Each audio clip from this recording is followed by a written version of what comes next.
Bienvenue dans la découverte d'Archicad, présentée par Modena Group, le distributeur officiel d'Archicad au Grand-Duché de Luxembourg et en Belgique francophone.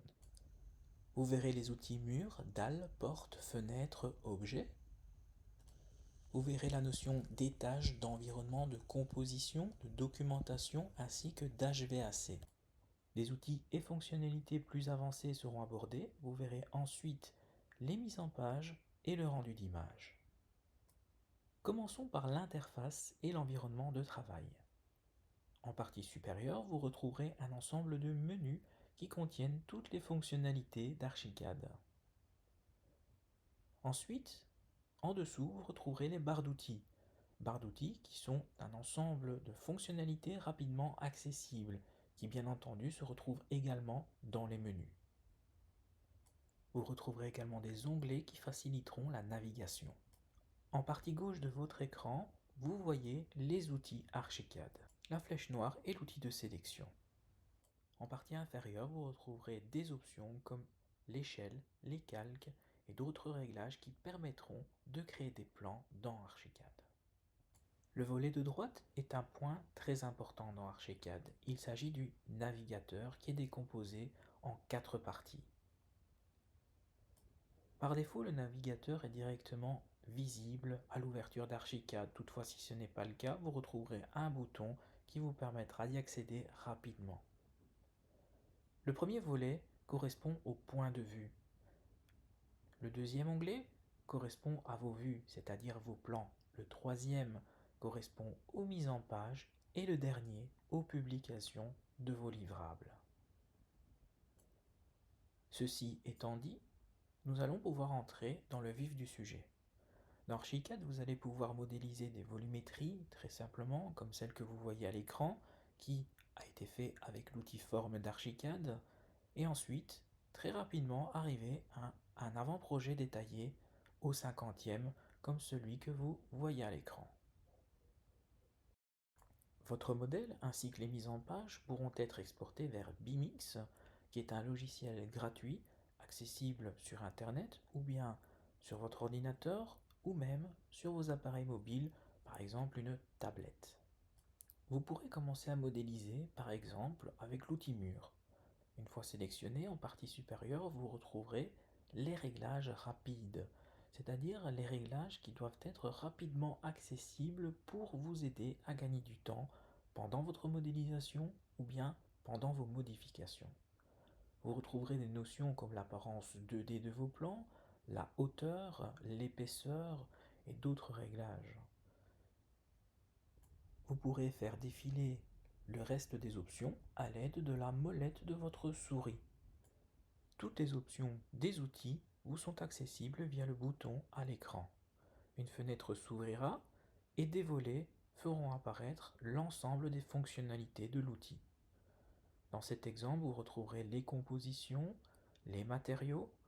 Juste en dessous, le volet plan et coupe vous permet de régler finement l'apparence de vos plans, de vos coupes. Vous retrouverez aussi d'autres volets comme le volet modèle pour remplacer les surfaces, ici en l'occurrence de votre mur.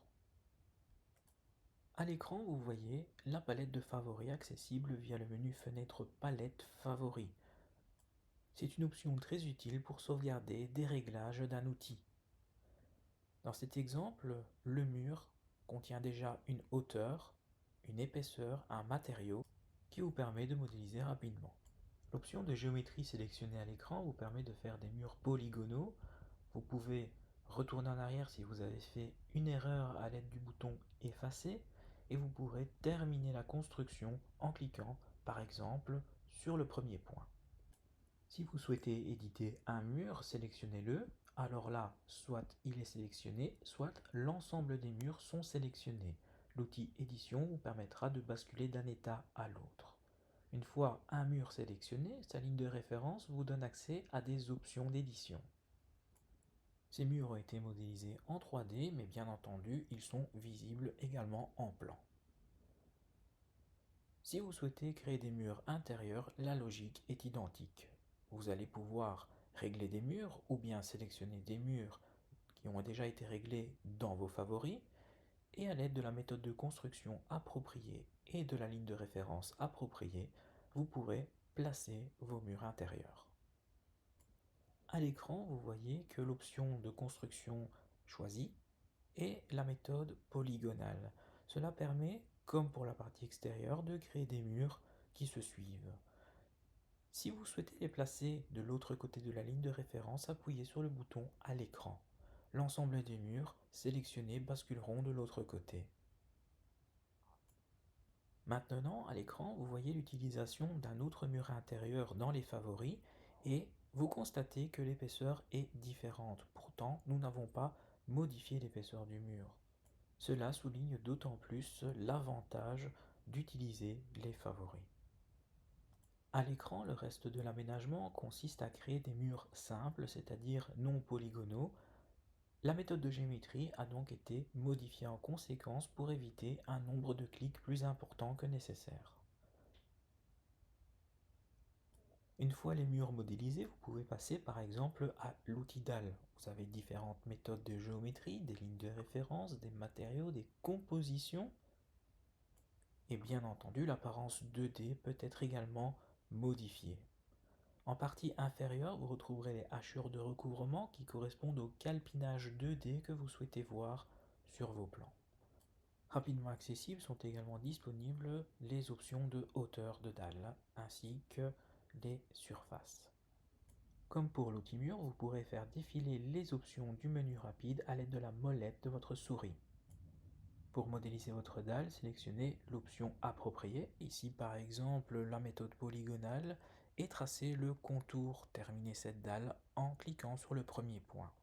Si vous souhaitez l'éditer, sélectionnez une arête ou un point. Des options d'édition apparaîtront à l'écran. Sélectionnez la plus appropriée et cliquez pour terminer. Pour personnaliser l'apparence 2D de cette dalle, allez dans les options plan et coupe. Vous pourrez par exemple ajouter une hachure de recouvrement, remplacer le stylo d'avant-plan et même d'arrière-plan et choisir l'origine de ce calpinage. Vous pourrez déplacer l'origine à l'aide du point visible à l'écran.